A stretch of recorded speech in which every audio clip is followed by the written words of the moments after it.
सभी विद्यार्थियों को नमस्कार। मैं निखिल जैन शास्त्री, आपका संस्कृत शिक्षक। प्रारंभ करते हैं प्रथमः पाठः के दूसरे श्लोक के माध्यम से। सबसे पहले एक एक शब्द का उच्चारण देखते हैं। आइए।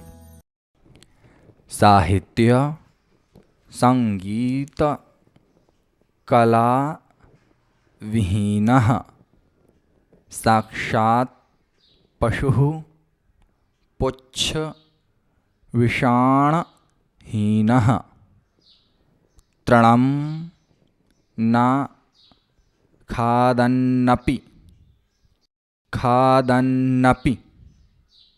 जीवमानः तद्भागधेयं परमं पशूनाम्।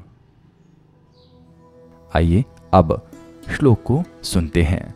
साहित्य संगीत कला विहीनः साक्षात् पशुः पुच्छ विषाणहीनः तृणं न खादन्नपि जीवमानः तद्भागधेयं परमं पशूनाम्। अब शब्दों के अर्थ को समझने का प्रयत्न करते हैं। साहित्य अर्थात रचना, लिटरेचर। संगीत, गायन वायन आदि, जिसे हम अंग्रेजी भाषा में म्यूजिक भी कहते हैं।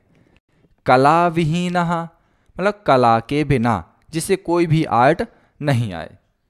साक्षात पशु वास्तव में जानवर। पुच्छ पूंछ। विषाण मतलब होता है सींग। हीनः बिना। तृणम घास। न नहीं। खादन्नपि खाता हुआ भी। जीवमानः जीवित है। भागधेयम भाग्य। परमम बड़ा। पशूनाम पशुओं का। अब इसका अर्थ समझते हैं। साहित्य संगीत कला विहीनः, जिस व्यक्ति के पास साहित्य नहीं, संगीत नहीं, कला भी नहीं, वह तो बिना पूंछ और बिना सींग वाला साक्षात पशु, मतलब पुच्छ विषाणहीनः का मतलब होता है बिना पूंछ और बिना सींग के साक्षात पशु, साक्षात पशु ही है। अब यहाँ पर एक बात और कह रहे हैं। तृणम न खादन्नपि जीवमानः, अर्थात तृण मतलब घास, घास ना खाते हुए भी वह पशु जीवमानः कैसा है? जीवित है।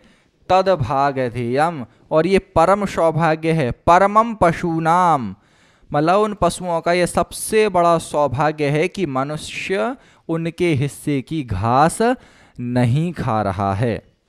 देखिए, सीधा सीधा मतलब यहाँ पर यह है कि एक मनुष्य जिसको ना किसी प्रकार का साहित्य आता है, ना वो किसी प्रकार की रचनाएं करता है, लिटरेचर का उसे ज्ञान नहीं है, संगीत भी उसे नहीं आता है, कला विहीनः उसे किसी भी प्रकार की कला भी नहीं आती, तो फिर उसमें और जानवरों में कोई भी अंतर नहीं है।